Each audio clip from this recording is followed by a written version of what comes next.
تیتر اول امشب: هشدارهای امنیتی در اسرائیل به شهروندان و دانشمندان هسته این کشور. آیا ایران توان عملیات تلافی جویانه در اسرائیل را دارد؟ امشب سرویس‌های اطلاعاتی اسرائیل را هم زیر ذره‌بین می‌بریم. جدال مجلس و دولت ایران به شورای عالی امنیت ملی هم رسید. دبیرخانه شورا گفته به مجادلات بی‌حاصل پایان دهید. و ادامه مصائب بایدن و تیم انتقالیش. دولت ترامپ مانع از دسترسی تیم بایدن به سرویس‌های امنیتی پنتاگون شد. به تیتر اول خوش آمدید.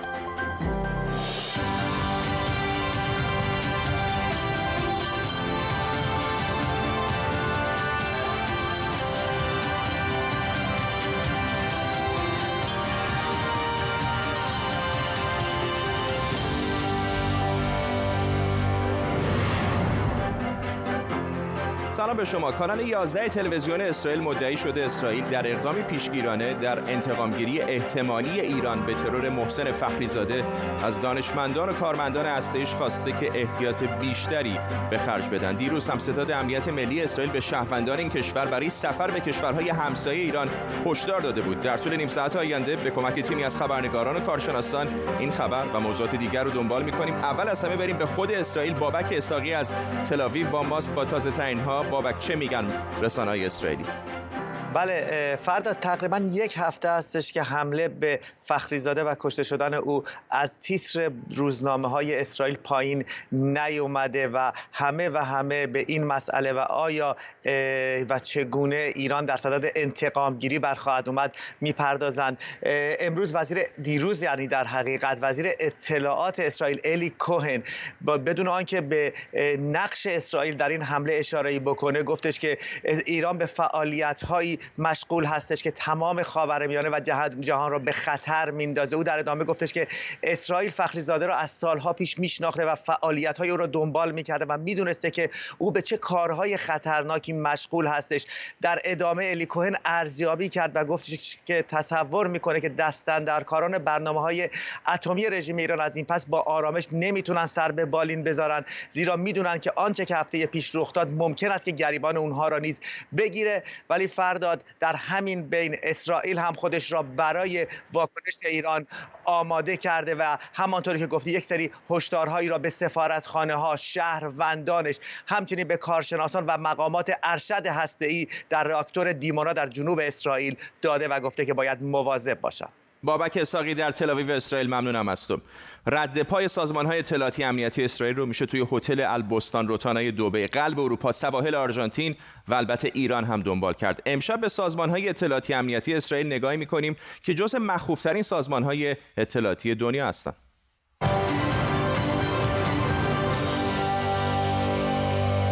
11 ماه می 1960 یا همون 21 اردیبهشت 1339 آرژانتین. دو ماشین که به بهانه تعمیر کاپوتشون رو بالا زده بودن از ساعت 7 عصر منتظر افسر سابق آلمان نازی بودن تا از سر کار برگرده. افسر سابق اس معروف به معمار هولوکاست که با هویت جدید توی آرژانتین زندگی می‌کرده طبق معمول همیشه از اتوبوس پیاده نمیشه، اما ماموران موساد منتظر میمونن. 5 دقیقه بعد از 8 اتوبوس دیگه میسته و مردی از اون پیاده میشه. ماموران موساد آدولف آیکمن رو شناسایی میکنن. افسر آلمانی رو به زور توی صندوق عقب ماشین میندازن و یک هفته بعد در یونیفرم خدمه پرواز خطوط هوایی اسرائیلی الال از آرژانتین به اسرائیل میارن و اعدامش میکنن. همینه که ماموران موساد به شکارچیان نازی ها هم معروفن. שאלה ראשונה, מה שמך? אז הוא אומר, ריקרדו קלמנט. הוא חי בארגנטינה כריקרדו קלמנט. ואז מספר ה-SS שלך. سازمان جاسوسی موساد به پشتوانه شینبت و آمان ستون فقرات سازمان اطلاعاتی و جاسوسی اسرائیل رو تشکیل میدن. آمان سازمان ضد اطلاعات ارتش اسرائیل، شینبت یا شاباک سازمان اطلاعات و امنیت داخلی و موساد سازمان جاسوسی و عملیات ویژه. سازمان‌های امنیتی اسرائیل قبل از تشکیل این کشور هم به صورت غیررسمی فعالیت داشتند و در واقع جای سازمان‌های مثل هاگانا و مستعربین رو پر کردند. موساد 1951 به دستور داوید بنگوریون اولین نخست وزیر اسرائیل شکل میگیره. اهداف عمده‌اش ارزیابی اطلاعات، خنثی‌سازی عملیات علیه دولت اسرائیل، برگردوندن پناهندگان اسرائیلی، انتقام و انجام مأموریت‌های برون‌مرزی از اسرائیل و ماموریت‌های دیگه است. این ترسیم ساختار موساد از حرفا و اطلاعاتی که به بیرون درس کرده. برای مثال اطلاعاتی که ویکتور استروسکی مأمور سابق موساد در کتابش نوشته، کتابی که اتفاقا دولت اسرائیل تلاش کرد جلوی چاپش رو بگیره. مثلا LAP بخش جنگ روانی موساد و حواسشون به رسانه هاست. یا کیدون که در عبری معنیش سرنیزه است، گفته میشه مسئولیت ترورهای برون مرزی رو به عهده داره. ادعا میشه ترور جرالد بول، دانشمند کانادایی که در دوره‌ای برای دولت صدام حسین کار میکرد، هم به دست همین یگان کیدون بوده.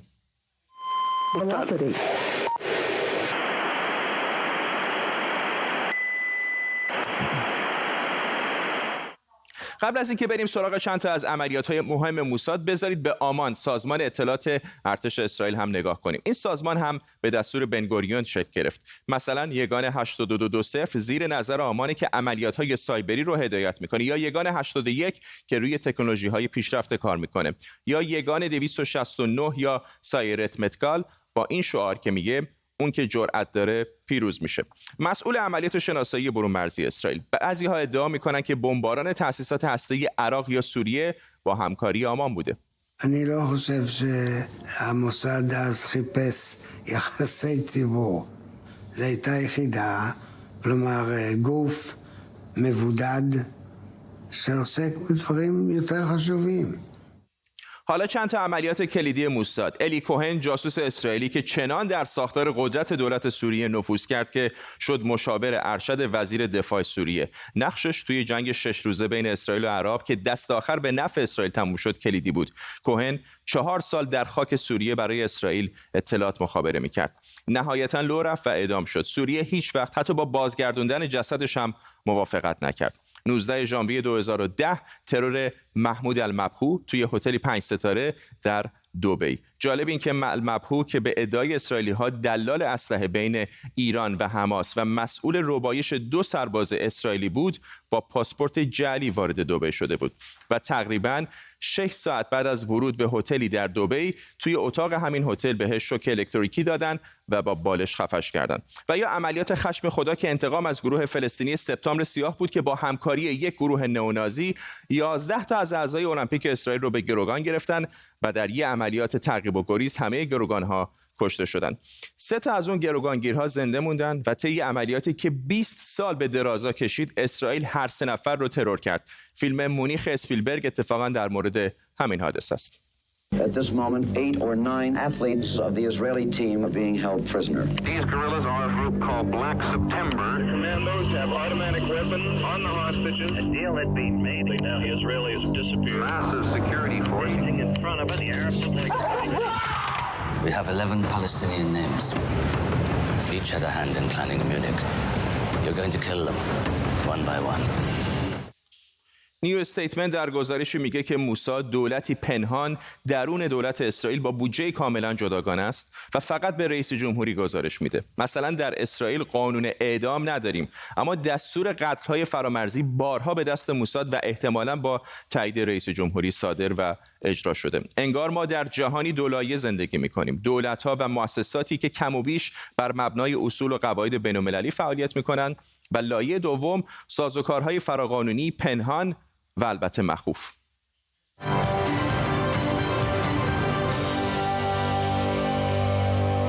در ایران جدال بر سر قانونی که مجلس اقدام راهبردی برای لغو تحریم‌ها خونده ادامه داره. این قانون اجرای پروتکل الحاقی آژانس بین‌المللی انرژی اتمی و همینطور خود برجام رو نقض میکنه. امروز دبیرخانه شورای عالی امنیت ملی در اطلاعیه‌ای از کسانی که بر سر اون جنجال میکنن انتقاد کرده. چند روز پیش هم روحانی گفته بود باید کارها رو پخته‌تر پیش ببریم.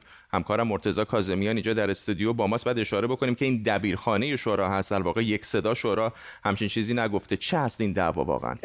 مهمه که این بیانیه دبیرخانه شورای عالی امنیت ملی و نه موضع شورای عالی امنیت ملی. چرا این تفکیک مهمه؟ چون رئیس شورای عالی امنیت ملی حسن روحانی که رئیس جمهوره و دولت به این طرح مجلس که حالا قانون شد بعد از اینکه تصویب شد و تایید شورای نگهبان رو گرفت، دولت منتقد این قانون هست هست و در شرایطی که حسن روحانی یا دستگاه سیاست خارجی به رهبری ظریف انتقاد میکنن از این طرح و اون رو با یه اختلال در مذاکرات آتی ایران ارزیابی میکنن و این کشاکش بین مجلس و دولت ادامه داره، در این شرایط دبیرخانه شورای عالی امنیت ملی که فرد اولش خب زیر نظر شمخانی فعالیت میکنه و شمخانی از منتقدین اخیر برجام محسوب میشه، اومده به دو طرف میگه که پایان بدین به این مجادله از یک موضع برتر و نه تنها این بلکه ایستاده پشت مصوبه مجلس و حمایت کرده از مجلس. حالا باید منتظر بود دید که آیا روحانی تمکین میکنه به این ارزیابی یا نه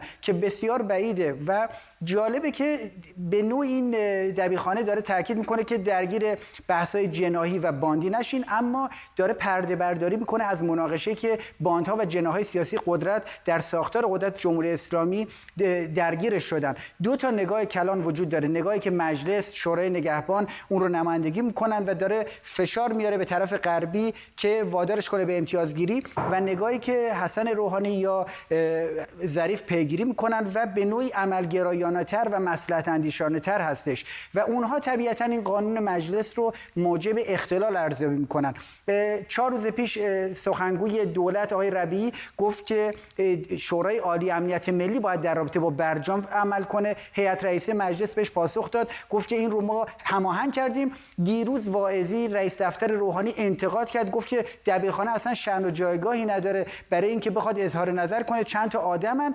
امروز حالا دبیرخانه شورای امنیت ملی با این بیانیه اومده از یک موضع برتری واکنش نشون داده. به نوعی این سطح مجادله‌ای که باندها و جناح‌های سیاسی در جمهوری اسلامی دارن رو یک سطح ارتقا داده و چنان که گفتم باید منتظر بود حالا واکنش روحانی رو ببینیم که بیش از پیش موقعیتش داره در ساختار قدرت ضعیف میشه و باید دید به عنوان رئیس شورای عالی امنیت ملی آیا میپذیره این موضع دبیرخانه‌اش رو یا به تعبیر باند شمخانی رو یا نه. ممنونم از تو مرتضی کاظمیان، همکارم اینجا در استودیو با ما.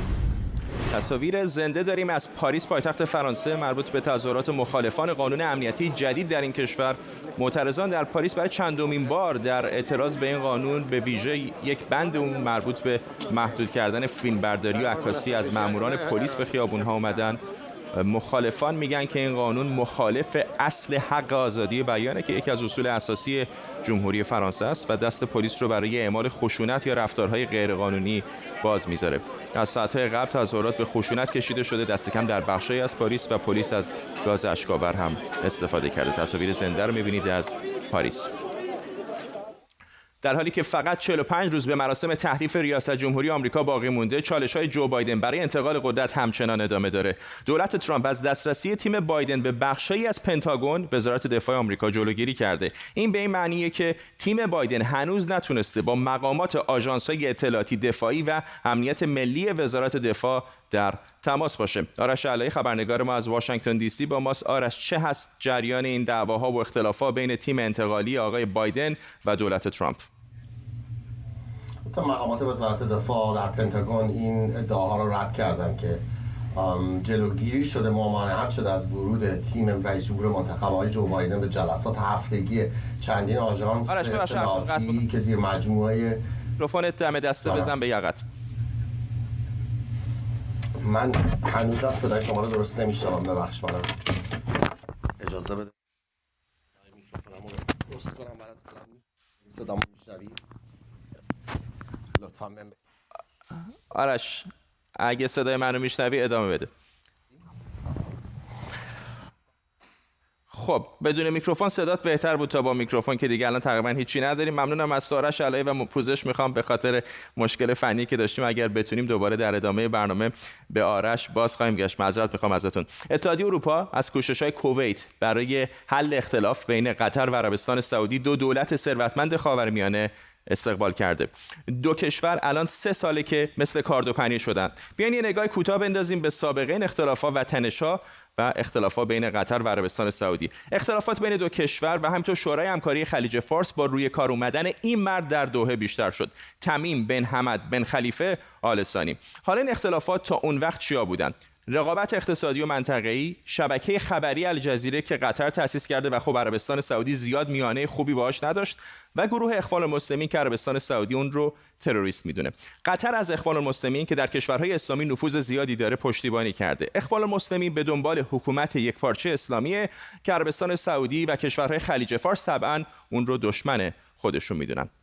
اولین تنش بین قطر و عربستان و کشورهای عضو شورای همکاری خلیج فارس سر همین موضوع 14 اسفند سال 1392 رخ داد. با بالا گرفتن اختلافات بین دو طرف 15 خرداد سال 96 عربستان، امارات، بحرین و مصر کشور قطر رو تحریم میکنن و حتی مرزهای هواییشون رو به روی هواپیماهای قطری میبندن و کمی بعد هم از شهروندانشون میخوان که قطر رو ترک کنن. بعد از اون عربستان سعودی، امارات متحده عربی، بحرین و مصر اسامی عده‌ای رو به طور مشترک به عنوان تروریست اعلام میکنن که 18 نفرشون قطری هستند. تنش بین عربستان سعودی و قطر تا اونجا بالا گرفت که عربستان شترهای قطری رو هم از کشور اخراج کرد و شتربانهای قطری مدت‌ها سرگردان بودند. به هر حال بعد از چند سال تحریم و تنش با وجود 13 شرطی که برای پایان تحریم گذاشته شده بود، سرانجام 19 آذر سال 98 نخست وزیر قطر در نشست شورای همکاری خلیج فارس در ریاض شرکت کرد. با این حال تحریم‌ها هنوز ادامه دارند. قطر چندین بار به مجامع جهانی هم شکایت برده. ایران هم در سالهای اخیر اگر به یاد داشته باشید چندین بار مواد غذایی به قطر فرستاده. کاملیا انتخابی فر، سردبیر بخش فارسی ایندیپندنت با ماست. خانم انتخابی فر، به نظر میاد که بعد از حدود 3 سال این تنش‌ها داره کم میشه. چه اتفاقی افتاده که ریاض و دوحه به نظر میاد که دارن روابطشون رو دوباره به حالت عادی برمیگردونن؟ لازم و ضروری است که کشورهای حاشیه خلیج فارس اتحادی رو داشته باشن که بتونن منافع مشترکی رو از پیش ببرن. نکته اول. دوم اینکه این اختلاف به نفع هیچ کدوم از اونها نیست. بارها تاکید داشتن که برگشت قطر به کشورهای عربی از اصول اولیه هست. از مواردی هستش که در 3 سال گذشته امیر فقید کویت شیخ صباح دنبالش بود، سفرهایی داشت به عربستان سعودی، به قطر و چیزی که الان داریم میشنویم در ادامه همون تلاش‌های امیر سابق کویت هست و الان آقای نواف هم داریم می‌بینیم که نقش فعالی رو داره. ضرورت ایجاد این اتحاد به نظر میرسه که بخشیش به مسئله ایران برمیگرده و بخشیش به مسئله رابطه کشورهای حاشیه خلیج فارس با اسرائیل. دیدیم که امروز هم که وزیر امور خارجه عربستان سعودی صحبت می‌کردن در مورد احتمال این آشتی، به صراحت در مورد مشارکت تمامی کشورهای حاشیه خلیج فارس در شرکت در رایزنی که در مورد یک توافق هسته‌ای همه شمول بشه تاکید کردن و مسئله دوم هم اسرائیل بود. گفتن که عربستان سعودی در صورتی روابط خودش رو با اسرائیل عادی میکنه که کشور مستقل فلسطینی تشکیل بشه و از ضرورت و اولویت شروع این گفتگوها سخن گفتن. به نظر میرسه که هنوز نقشه راهی وجود نداره که بخوایم بگیم به سرعت این رابطه عادی میشه، اما این رابطه بسیار این توافقی که انجام بگیره بیش از آشتی بین قطر و عربستان سعودی خواهد بود و کشورهای GCC منافع بیشتری رو در تعقیب اون هستن که بخوان رابطه خودشون رو با قطر عادی بکنن. یعنی فقط این نیستش که آشتی ساده‌ای صورت بگیره. خب فر، سردبیر بخش فارسی ایندیپندنت، ممنونم از شما. 50 میلیارد پول نقد در بریتانیا گم شده و حالا نمایندگان مجلس بریتانیا از بانک انگلستان یا همون بانک مرکزی این کشور خواستن در موردش تحقیق کنه. به نظر میرسه بخشی از این پول نقد برای استفاده شخصی و روزمره مردمه و بخشی از اون هم در چرخه اقتصاد غیر رسمی و غیر قانونی مثل احتمالاً پولشویی در داخل یا خارج از بریتانیا در جریان. احمد علوی، استاد دانشگاه و پژوهشگر اقتصادی از استکهلم با ماست. آقای علوی، در حالی که خیلی‌ها فکر می‌کردن که استفاده از پول نقد داره کم و کمتر میشه، نشانه‌هایی وجود داره که دست کم بعد از بحران اقتصادی بعضی از کشورها از جمله اینجا در بریتانیا پول نقد بیشتری رو مردم تقاضا کردن. این نشانه چه است؟ یا عدم اعتماد هست به دستگاه‌های قانونی کشور مثل دولت‌ها و بانک‌های مرکزی، یا دلایل دیگر داره مثل این اقتصادهای در واقع ناشفاف و زیرزمینی؟ خب اگر رتبه شفافیت اقتصاد بریتانیا رو نگاهی بیاندازیم، یک رتبه خوبی داره. از نظر رتبه شفافیت در رتبه 12 و همچنین از نظر کوچک بودن اقتصاد رسمی هم رتبه بالایی نداره، بلکه رتبه 7. بنابراین کلیت اقتصاد بریتانیا وضعیتش خوبه. اما مسئله‌ای که پیش میاد اینه که اگر نگاهی بیاندازیم تاریخی به اون بخش از اقتصاد که شما اقتصاد سایه یا فرضاً غیر رسمی میگید، از 10 سال پیش تا الان که ما صحبت میکنیم بنا به آمارهای غیر رسمی بین‌المللی، میزان این اقتصاد غیر رسمی در بریتانیا کمتر شده و به نظر نمیرسه که در شرایط کرونایی فرضاً زیادتر شده باشه، بلکه باید به ترند یا اون به اصطلاح گرایش عمومی و بلند مدت نگاه کرد که این در حال پایین آمدنه. منتها خب گاهی بحث میشه که این پولهای نقد کجاست و چطور استفاده میشه. ما باید نگاه بکنیم که کارکرد پول در اقتصاد یکی مربوط میشه به ذخیره ارزش، یعنی افراد پول رو تهیه میکنن برای اینکه اون ارزشی رو که خلق کردن با کار و کوشش خودشون یک جایی ذخیره بکنن. از طرف دیگه وسیله مبادله است و همچنین وسیله ارزیابی. این به نظر میاد در مشاغل کوچک و اون بخش از اقتصاد بریتانیا که به هر حال کوچک است و در حاشیه اون اقتصاد رسمیه، شاید بشه گفت که فعالتر شده استفاده از پول نقد. منتها همزمان باید دید که به لحاظ تاریخی امکان نداره که این ادامه پیدا بکنه.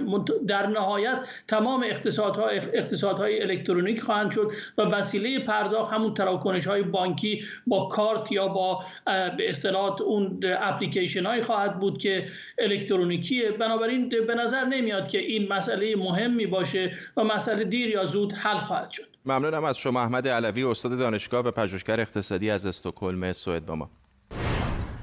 تصاویر زنده داریم از بیت لحم در کرانه غربی رود اردن و مراسم افتتاح درخت کریسمس رو می‌بینید در نزدیکی کلیسای مهد. می‌دونید کلیسای مهد یکی از مقدس‌ترین نقاط برای مسیحیان جهان هست و به روایت آنطور که بعضی‌ها معتقد هستند انجیل معتقد هستش که عیسی مسیح در همین کلیسا به دنیا آمده. می‌بینید که علیرغم نگرانی‌های کرونا به هر حال عده‌ای دور این درخت کریسمس جمع شدن. یکی از مقدس‌ترین نقاط دنیا هست برای مسیحیان. دوربین داره اتفاقا به نظر زوم میکنه روی همین کلیسای مهد که همونطور که گفتم بر اساس گفته‌های انجیل بسیار معتقدن محل تولد عیسی مسیح هست.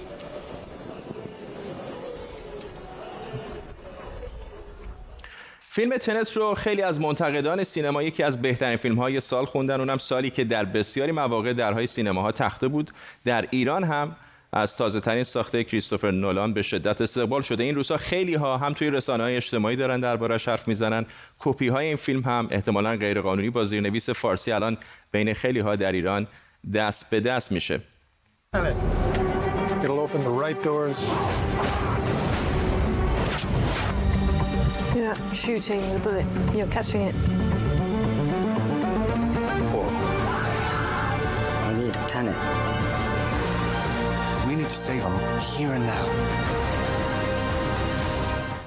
همکارم نوید قزنفری اینجا در استودیو با ماست. نوید، من فقط در واقع آنانس فیلمو دیدم ولی مثل مابقی کاراش به نظر میادش که همین بازی با زمان و گذشته و آینده و اینهاست، ولی میدونم که جنجال‌های زیادی آفریده. دلیلش چیه؟ چه میگن منتقدا؟